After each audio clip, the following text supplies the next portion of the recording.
Hello students, आज हम पढ़ने वाले हैं नील बोर्स मॉडल के बारे में। नील बोर्स मॉडल क्या होता है, एटॉमिक नंबर्स, एटॉमिक मास और वैलेंसी के बारे में इस चैप्टर में पढ़ने वाले हैं। इसके पहले हम पढ़ चुके हैं कि इलेक्ट्रॉन्स, प्रोटॉन्स और न्यूट्रॉन्स यानी एटम्स के सब एटॉमिक पार्टिकल्स के बारे में हम पढ़ चुके हैं कि ये चीज़ क्या होती है।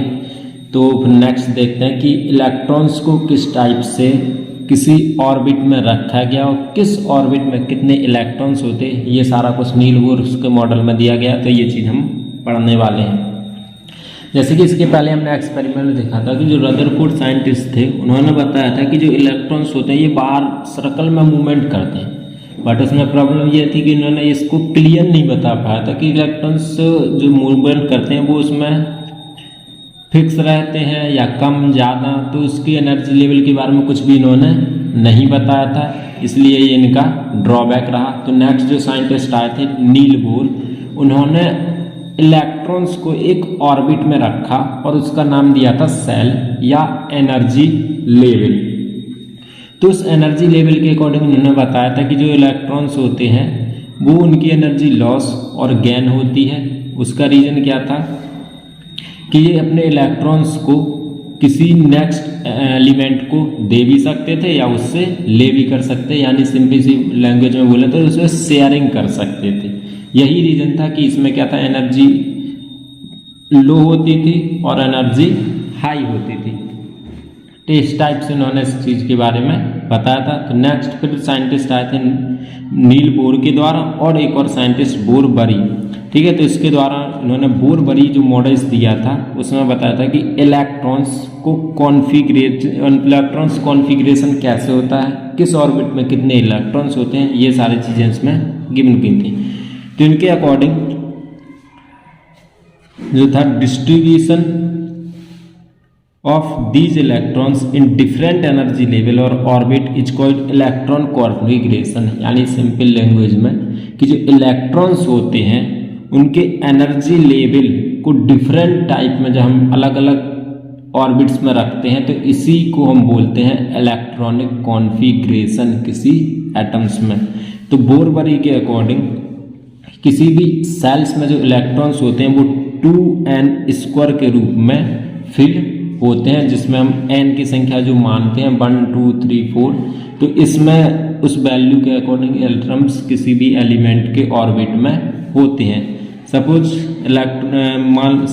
n = 1 है तो आपका पहले ऑर्बिट में 2 इलेक्ट्रॉन्स होंगे, 2 होने पर सेकेंड ऑर्बिट में 8 इलेक्ट्रॉन्स, थर्ड में 18, फिर उसके बाद 32। इस टाइप से k l m n में इलेक्ट्रॉन्स को फिल किया गया। इस टाइप से इलेक्ट्रॉन्स किसी भी ऑर्बिट में फिल होते हैं और उसमें इलेक्ट्रॉन्स कम होने पर या इलेक्ट्रॉन्स के ज़्यादा होने पर उनमें क्या होता है, शेयरिंग, इलेक्ट्रॉन्स की शेयरिंग अदर एलिमेंट्स के साथ होती है, जिसको हम वैलेंसी के टर्म में रीड करते हैं और केमिकल रिएक्शंस में जिसका यूज करते हैं। तो ये हमें याद रखना, नील बोर या बोर बरी के द्वारा ये मॉडल दिया गया था जिसमें उन्होंने 2n² किसी भी साइज के नंबर्स को बताया था।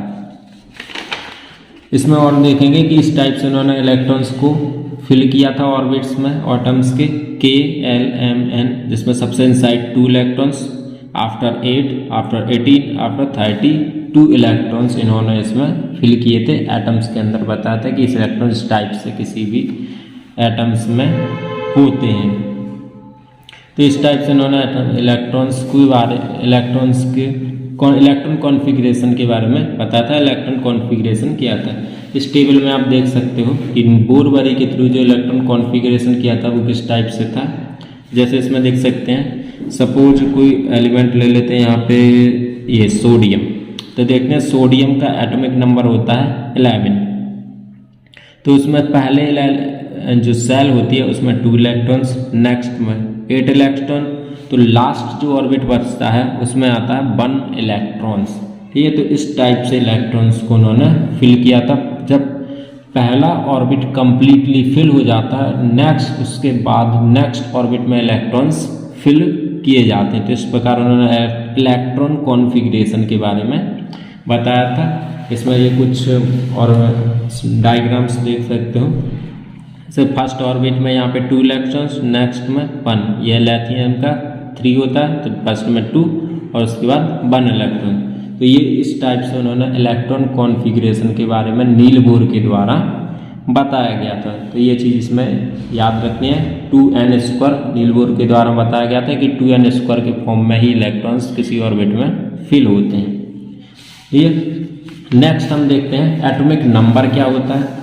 इसमें हम देख चुके कि इलेक्ट्रॉन्स जो होते हैं एटॉमिक नंबर के अकॉर्डिंग डिनोट होते हैं। तो सवाल ये होता है कि इलेक्ट्रॉन नंबर्स क्या होते हैं। तो number of unit positive charge carry by nucleus an atom is called atomic number. यानी सिंपली भाषा में न्यूक्लियस के द्वारा जो पॉजिटिव चार्ज किसी एटम्स में ले जाया जाता है जिसको हम बोलते हैं एटॉमिक नंबर। यानी जो भी उस पर पॉजिटिव चार्ज होता है एटम्स पे उसको हम एटॉमिक नंबर्स बोलते हैं। और एटॉमिक नंबर्स जो होते हैं उसी के थ्रू डिनोट करते हैं कि उसमें इलेक्ट्रॉन्स कितने होंगे और प्रोटॉन्स कितने होंगे। तो atomic number of an element is equal to number of proton present in nucleus. यानी कि जितने भी न्यूक्लियस के अंदर प्रोटॉन प्रेजेंट है वही उसका एटॉमिक नंबर होता है, यानी एटॉमिक नंबर के इक्वल होता है। तो ये चीज़ इसमें याद रखना है। एटॉमिक नंबर को जेड से डिनोट किया जाता है जो पॉजिटिव चार्ज होता है, और नंबर ऑफ इलेक्ट्रॉन्स और number of protons always equal होते हैं। किसी भी एटम्स में जितने इलेक्ट्रॉन्स होंगे उतने ही उसमें प्रोटॉन्स भी होंगे, और वही प्रोटॉन्स या प्लस चार्ज डिनोट करता है कि उसमें इलेक्ट्रॉन्स का एटॉमिक नंबर क्या होगा। नेक्स्ट इसमें देखेंगे एटॉमिक नंबर क्या होता है। अब नेक्स्ट होता है एटॉमिक मास क्या होता है। जिस टाइप से हम एटॉमिक नंबर्स को डिनोट करते हैं सेम एटॉमिक मास भी निकालते हैं। सपोज किसी भी एटम्स के अंदर जो सब एटॉमिक पार्टिकल होते हैं इलेक्ट्रॉन, प्रोटॉन और न्यूट्रॉन, तो न्यूट्रॉन जो होते हैं और प्रोटॉन ये एक एटम्स के न्यूक्लियस में प्रेजेंट होते हैं। तो न्यूक्लियस में प्रेजेंट न्यूट्रॉन्स और प्रोटॉन्स के नंबर्स को हम बोलते हैं एटॉमिक मास या मास नंबर। इसमें याद रखेंगे total mass of atoms is equal to sum total of the number of protons and neutrons. यानी प्रोटॉन और न्यूट्रॉन्स का जो सम होगा उसके नंबर्स को हम बोलते हैं एटॉमिक मास या मास नंबर्स डिनोट किया जाता है।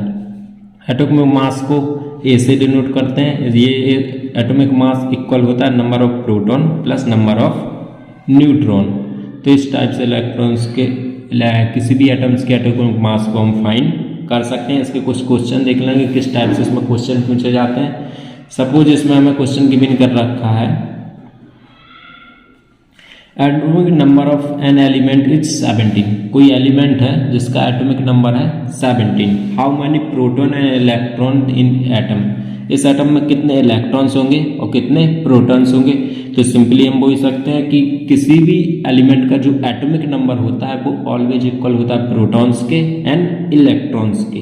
तो यदि किसी एलिमेंट का एटॉमिक नंबर 7 है तो उसमें 17 इसमें गिवन कर रखा है, तो 17 ही उसमें इलेक्ट्रॉन्स होंगे और 17 ही उसमें प्रोटॉन्स होंगे। तो इस तरीके से हम किसी भी एलिमेंट के इलेक्ट्रॉन और प्रोटॉन्स को फाइंड कर सकते हैं। क्लियर। नेक्स्ट देखेंगे वैलेंसी क्या होती है। जैसे नील बोर्स के मॉडल में गिवन कर रखा है कि इलेक्ट्रॉन कॉन्फ़िगरेशन किस टाइप से फाइंड करते हैं कि पहले फर्स्ट ऑर्बिट में 2 इलेक्ट्रॉन्स, सेकंड में 8 इलेक्ट्रॉन्स, इस टाइप से 2n² के फॉर्म में हम यूज करते हैं। तो हमें मेजरली इसमें याद रखना है कि किसी भी ऑर्बिट में या इलेक्ट्रॉन्स की एक्सटर्नल ऑर्बिट में 8 इलेक्ट्रॉन्स की रिक्वायरमेंट होती है। मिनिमम 2 इलेक्ट्रॉन्स और मैक्सिमम 8 इलेक्ट्रॉन्स। तो किसी भी एलिमेंट में जो इलेक्ट्रॉन्स का शेयरिंग जो होती है उसको हम बोलते हैं वैलेंसी, या सिंपल भाषा में बोलें या डेफिनेशंस में हम बोल सकते हैं the outer most shell of atom is known as valence shell and electrons present in outer most shell are known as valence electron. यानी जो सेल के एक्सटर्नल ऑर्बिट में जो भी इलेक्ट्रॉन्स प्रेजेंट होंगे वो वैलेंस इलेक्ट्रॉन्स होते हैं। ठीक है, इस टाइप से हम क्लियर कर सकते हैं। और मैक्सिमम इलेक्ट्रॉन्स किसी ऑर्बिट में 8 हो, यानी कि 8 इलेक्ट्रॉन्स की रिक्वायरमेंट होती है जिससे कि वो अपना सर्कल कंप्लीट कर सके। तो ये चीज़ याद रखनी है। अब वैलेंसी किस टाइप से फाइंड करते हैं तो ये देखेंगे। जैसे इसमें याद रखना है कि सबसे पहले electrons with 1 electron is there valence shell, example lithium 2 1। यानी अब इसको कैसे फाइंड करेंगे वो समझ लेते हैं। सपोज हमें कोई एलिमेंट यहाँ पे गिवन है सोडियम, जैसे हमने अभी देखा था सोडियम का एटॉमिक नंबर होता है 11। इसका हम इलेक्ट्रॉन कॉन्फ़िगरेशन करते हैं तो इसमें देखते हैं कि पहले और फर्स्ट ऑर्बिट में हमारे 2 इलेक्ट्रॉन्स होंगे, सेकंड में 8 इलेक्ट्रॉन्स होंगे, तो ये हो गए यहाँ पे 10 इलेक्ट्रॉन्स। रिमेन कितने हो गए 1 इलेक्ट्रॉन्स। तो कोई भी ऑर्बिट जिसमें 8 कंप्लीट करना होता है, अपनी ऑर्बिट को कंप्लीट करने के 8 इलेक्ट्रॉन, तो इसमें रिक्वायरमेंट होगी 7 की। तो इसमें क्वेश्चन ये होता है कि इसमें 7 इलेक्ट्रॉन्स लेगा या 7 इलेक्ट्रॉन्स की शेयरिंग इसे करनी पड़ेगी।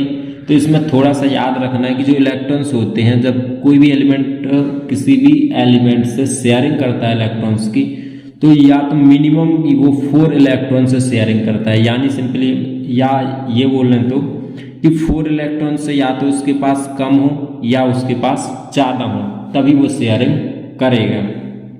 यानी इसमें एक एलिमेंट ज़्यादा है और सेकंड वाला कोई अगर एलिमेंट होगा, जैसे हम यहाँ पे सपोज मान लेते हैं क्लोरीन का होता है 17।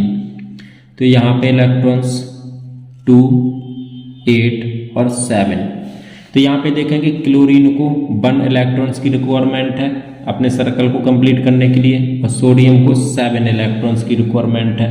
तो यानी सोडियम क्लोरीन के साथ रिएक्ट करके अपना कंपाउंड कंप्लीट कर सकता है। और बैलेंसी की बात करें तो जितने इलेक्ट्रॉन्स नेक्स्ट ऑर्बिट से शेयरिंग करते हैं तो वो उसकी बैलेंसी होती है। यानी ये करेगा अपने 1 इलेक्ट्रॉन्स को शेयर, ये 7 में, तो इसमें जितने रिक्वायरमेंट होगी तो वो इसकी बैलेंसी होगी। और ये जितने इलेक्ट्रॉन्स दे सकते हैं, यानी 4 इलेक्ट्रॉन्स होने पर साझेदारी शेयरिंग इक्वल होती है और मैक्सिमम बैलेंसी 4 हो सकती है।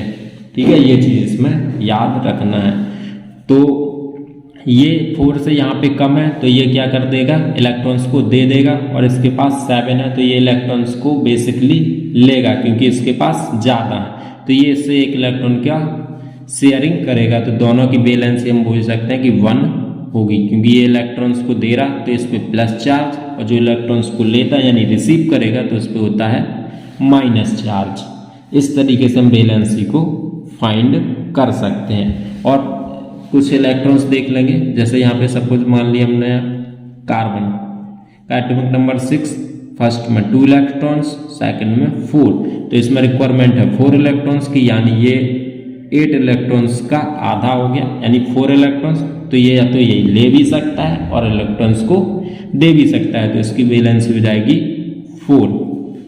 और एलिमेंट्स देख लेंगे, जैसे नाइट्रोजन का 7, तो नाइट्रोजन को पहले ऑर्बिट में 2, नेक्स्ट में 5, तो 4 से ज़्यादा, तो इसकी रिक्वायरमेंट है 3 की।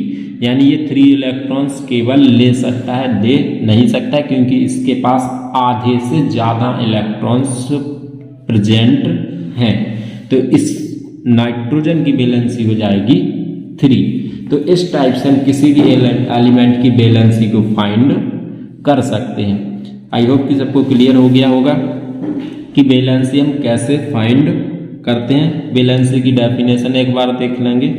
Valency is the defined number of valence electron atoms which actually take part chemical combination. जैसा कि हमने एग्जांपल इसमें देखा कि केमिकल कॉम्बिनेशन के थ्रू जितने इलेक्ट्रॉन्स पार्टिसिपेट करते हैं वो उसकी बैलेंसी को शो करते हैं। ठीक है, जिसको हम बैलेंस इलेक्ट्रॉन्स बोल सकते हैं। बैलेंसी के कुछ टाइप्स में इसमें देख लेंगे। इलेक्ट्रोवैलेंसी क्या होती है, तो इसमें हम देखेंगे टाइप ऑफ वैलेंसी क्या होती है। तो टाइप वैलेंसी होती है, कुछ पार्ट होते हैं इसमें। पहला इलेक्ट्रोवैलेंसी, तो इलेक्ट्रोवैलेंसी जैसे कि सोडियम क्लोराइड इलेक्ट्रोवैलेंसी शो करता है, क्योंकि इसमें इलेक्ट्रॉन्स का क्या होती है, इलेक्ट्रॉन्स की शेयरिंग होती है। यानी इलेक्ट्रॉन्स सिंपल भाषा में, जैसे कि हमने इसमें एग्जाम्पल इसमें देख चुके हैं, यहाँ पे देखते हैं। जैसे यहाँ पे सोडियम और क्लोरीन। सोडियम के पास 1 इलेक्ट्रॉन्स था, क्लोरीन के पास 1 इलेक्ट्रॉन्स की रिक्वायरमेंट थी, तो ये दोनों आपस में रिएक्ट होके सोडियम क्लोराइड कंपाउंड बनाएंगे, बोल सकते हैं सोडियम क्लोराइड। ठीक है, तो इसी को हम बोलेंगे इलेक्ट्रो वैलेंसी, यानी इलेक्ट्रॉन का एक दूसरे से शेयरिंग होना, यानी 1 इलेक्ट्रॉन्स की शेयरिंग को हम बोल सकते हैं इलेक्ट्रॉन वैलेंसी। नेक्स्ट देखेंगे कोवैलेंसी क्या होती है। तो कोवैलेंसी में सिंपल से याद रखें, जब सिंगल एलिमेंट अदर 4 इलेक्ट्रॉन्स से शेयरिंग करता है तो उसको बोलते हैं कोवैलेंसी। तो ये सिंपली कार्बन शो करता है, तो ये चीज़ इसमें याद रखनी है। कोवैलेंसी क्या होती है, सिंगल इलेक्ट्रॉन्स की साझेदारी होगी तो हम उसको सिंपली बोल सकते हैं इलेक्ट्रोवैलेंसी, और 4 वैलेंस इलेक्ट्रॉन्स की शेयरिंग होगी तो यहाँ पे हम बोल सकते हैं वो होगा कोवैलेंसी, जो कार्बन के थ्रू शो होती है। एग्जाम्पल में याद रखना मीथेन, ये जिसमें कार्बन का सिंगल एलिमेंट होता है और हाइड्रोजन के 4 एलिमेंट उससे शेयरिंग करते हैं। क्लियर। तो इस टाइप से हम वैलेंस इलेक्ट्रॉन्स को वैलेंसी फाइंड कर सकते हैं, इलेक्ट्रॉन्स कितनी उसकी वैलेंसी होती है और किसको कोवैलेंसी बोलते हैं, किसको इलेक्ट्रोवैलेंसी, इस टाइप से हम पता कर सकते हैं। तो ये आई होप ये चीज़ आपको क्लियर होगी। नेक्स्ट आता है आपका आइसोटॉप्स क्या होते हैं। तो इसमें हमें याद रखना है कि जो आइसोटॉप्स होते हैं उसमें atoms of the same element, यानी सेम एलिमेंट के जो एटम्स होते हैं which have same atomic number, उनका एटॉमिक नंबर सेम होता है बट डिफरेंट मास नंबर, उनका जो मास नंबर होता है वो डिफरेंट होता है। तो ऐसे एलिमेंट्स को हम बोलते हैं आइसोटॉप्स, जिनमें एटॉमिक नंबर सेम होता है बट उनका एटॉमिक मास जो होता है वो डिफरेंट होता है। अब वो कैसे, तो कुछ एलिमेंट ऐसे होते हैं जिसमें याद रखना है मेजरली आपका हाइड्रोजन, जिसमें हाइड्रोजन में सिंगल एटॉमिक नंबर तो हाइड्रोजन का सभी में 1 होता है बट उनका जो एटॉमिक वेट है वो डिफरेंट होता है। जैसे प्रोटियम में सिंगल होता है, ड्यूटेरियम में एटॉमिक मास डबल होता है, ट्राइटेरियम में ट्रिपल होता है। तो ऐसे एलिमेंट्स को हम बोलते हैं आइसोटॉप्स। और अदर एग्जाम्पल देख लेंगे, जैसे कार्बन में भी है आपका, यहाँ पे कार्बन में इसका एटॉमिक नंबर सेम है सभी का 6 बट एटॉमिक जो वेट है वो डिफरेंट है, जैसे किसी में 12, किसी में 13, किसी में 14। तो इसी डिफरेंट एटॉमिक वेट के रीजन से इनको आइसोटॉप्स बोला जाता है। आइसोटॉप्स में प्रॉपर्टीज क्या होती हैं वो देख लेंगे कि किस टाइप से आइसोटॉप्स प्रॉपर्टीज शो करते हैं। तो the isotopes same element have same electron configuration, the display identical chemical properties, ये उनका इलेक्ट्रॉनिक कॉन्फ़िगरेशन सेम होता है बट ये केमिकल रिएक्शंस में डिफरेंटली वर्क करते हैं, ये चीज़ इसमें याद रखनी है। Next, isotope have different number of neutrons, उसमें different number of neutrons produce होते हैं, उसमें प्रेजेंट होते हैं। Isotope the same element have different mass, atomic number यानी कि उनका एटॉमिक मास डिफरेंट होता है, बिकॉज डिफरेंट मासेस के रीजन से isotope have different physical properties, और इसी डिफरेंट मासेस के रीजन से इसमें डिफरेंट फिजिकल प्रॉपर्टीज भी होती हैं। एग्जाम्पल में आपसे कहूँ उनकी डेंसिटी, बॉइलिंग, मेल्टिंग पॉइंट क्या होगा, डिफरेंट सभी में होगा। तो ये चीज़ इसमें याद रखनी है। एग्जाम्पल में आप देख सकते हो यहाँ पे हमें हाइड्रोजन और ड्यूटेरियम में मेल्टिंग पॉइंट प्रोटियम का 13 एंड ड्यूटेरियम का 18.65 इस टाइप से गिवन कर रखा है, और बॉइलिंग पॉइंट भी दोनों का डिफरेंट है 20 एंड 23। तो इसमें हम देख सकते हैं कि जो आपका एटॉमिक मास है उसके अकॉर्डिंग उनकी प्रॉपर्टीज चेंज हो गई है, जिसको हम बोलते हैं आइसोटॉप्स। ऐसे ही कुछ एलिमेंट्स इसमें हम देखेंगे। आइसो बार क्या होते हैं, आइसोटॉप होते हैं, ऐसे ही आइसो बार भी होते हैं। तो आइसो बार्स क्या होते हैं, जो आइसोटॉप्स होते हैं उसका जस्ट अपोजिट आइसो बार होते हैं। इसमें याद रखना है कि एटम्स ऑफ डिफरेंट एलिमेंट, यानी डिफरेंट एलिमेंट के जो एटॉमिक नंबर्स होते हैं वो सेम होते हैं बट डिफरेंट एटॉमिक नंबर, उनके एटॉमिक नंबर क्या होते हैं, डिफरेंट होते हैं। तो यानी कि डिफरेंट एलिमेंट में एटॉमिक मास जो होगा वो सेम होगा, बट एटॉमिक नंबर क्या होगा, डिफरेंट होगा, तो जिसको हम बोलेंगे आइसोबार। ठीक है, तो ये आइसोबार्स होते हैं। एग्जाम्पल में देखेंगे कि यहाँ पे जैसे में आर्गन गिवन है, आर्गन का एटॉमिक नंबर 18 होता है, पोटेशियम का 19 होता है और कैल्शियम का 20 होता है। तो एटॉमिक नंबर सभी का क्या है, डिफरेंट है, बट जो एटॉमिक मास होता है वो सभी में क्या होता है, सेम होता है, 40 40 एंड 40।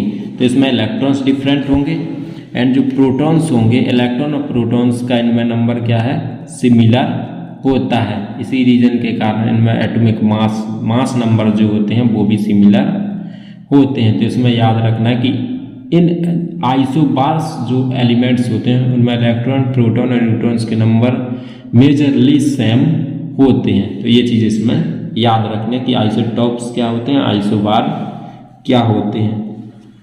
तो ये आई होप कि सभी को क्लियर हो गया। तो इस चैप्टर में हमने पढ़ा है कि आइसोटॉप्स, आइसोबार्स, बोरवरी मॉडल्स क्या होता है, तो ये चीज़ इसमें पढ़ रखे थे। ये सारी चीज़ें आपको आई होप की समझ में आ गई होंगी।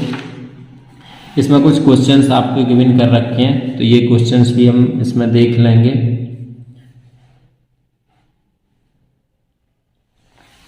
इसमें फर्स्ट क्वेश्चन है, what is the name given the rays travelling from cathode to anode in discharge tube. यानी कैथोड से एनोड की तरफ जो रेज जाती हैं उन रेज को क्या नाम दिया गया। तो इसमें कैथोड रेज ट्रेवल करती हैं, तो रेज को कैथोड रेज बोलते हैं, जिसका नाम रखा गया था बाद में जी.जे. स्टोनी के द्वारा इलेक्ट्रॉन्स नाम दिया गया था। तो ये चीज़ इसमें याद रखनी है। हु डिस्कवर्ड प्रोटॉन, तो इस क्वेश्चन का आंसर आपको याद रखना रदरफोर्ड लिखना है, ना कि गोल्डस्टीन। बेसिकली इसकी डिस्कवरी कैनाल किरणों की गोल्डस्टीन के थ्रू हुई थी, यानी एनोड रेज को कैनाल रेज भी बोलते हैं, ये चीज़ भी आपको याद रखनी है। बट यदि डिस्कवरी की बात आती है प्रोटॉन्स की, तो इसमें आपको रदरफोर्ड लिखना है। आई होप ये आपका क्लियर होगा। ये इन क्वेश्चंस का आपके स्क्रीनशॉट ले लेना है जिससे कि आप इसको सॉल्व कर सको। ये सब ट्रू फॉल्स क्वेश्चन है, तो इसमें भी आपको एक दो क्वेश्चंस करवा देते हैं। जैसे neutrons carrying 1 unit of negative charge, तो इसमें बताना प्लस या माइनस। तो हम ऑलरेडी पढ़ चुके कि जो न्यूट्रॉन्स होते हैं उन पे ना तो प्लस चार्ज होता है ना ही माइनस चार्ज होता है, तो इसका आंसर हो जाएगा फॉल्स। ठीक है, तो इस प्रकार से ये कुछ क्वेश्चंस हैं, इनको भी आपको कर लेना है। यहाँ पे कुछ प्लस यस नो वाले क्वेश्चंस गिवन कर रखे हैं, इसमें देखेंगे can be consider electron as matter particles, क्या हम इसको इलेक्ट्रॉन्स के मैटर पार्टिकल्स को कंसीडर कर सकते हैं। तो ये चीज़ आपको याद रखने कि इलेक्ट्रॉन्स के पार्टिकल्स जो होते हैं उसको हम कंसीडर नहीं कर सकते, उसको एक मेजरली नंबर दिया गया है, तो उसको हम सॉल्व कर सकते हैं। क्लियर। नेक्स्ट क्वेश्चन देख लेंगे। यहाँ पे कुछ क्वेश्चन आंसर भी गिवन कर रखे हैं, समक्रॉमिक पार्टिकल्स के बारे में पूछा गया है, तो ये चीज़ आपको याद रखना है। इलेक्ट्रॉन, प्रोटॉन, न्यूट्रॉन्स, इसको सॉल्व करना है, तो ये क्वेश्चन यहाँ पे गिवन कर रखे हैं, तो इस क्वेश्चन को भी आप देख लेंगे ध्यान से। ये कुछ क्वेश्चन आपके गिवन कर रखे हैं। नेक्स्ट यहाँ पे आपके फिल इन द ब्लैंक्स, ये वाले कुछ क्वेश्चंस गिवन कर रखे हैं, तो ये भी आपको सॉल्व करने हैं। यहाँ पे आइसोटॉप्स, आइसोबार्स के कुछ क्वेश्चंस हैं। यहाँ पे ये मैचिंग्स वाले कुछ क्वेश्चन गिवन कर रखे हैं। इलेक्ट्रॉन्स, प्रोटॉन, न्यूट्रॉन्स, ये चीज़ें इसमें गिवन की किसने क्या चार्ज होता है। यहाँ पे ये देखो न्यूक्लियस, तो न्यूक्लियस के बारे में रदरफोर्ड ने बताया था। एटॉमिक नंबर क्या होता है, तो ये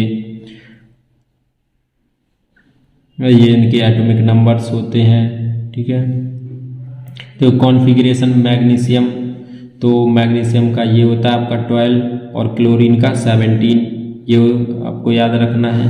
ठीक है, एटॉमिक नंबर्स, प्रोटॉन्स, इलेक्ट्रॉन्स जो होते हैं वो नेगेटिव चार्ज होते हैं, प्रोटॉन्स पॉजिटिव चार्ज होते हैं, न्यूट्रॉन्स न्यूट्रल होता है।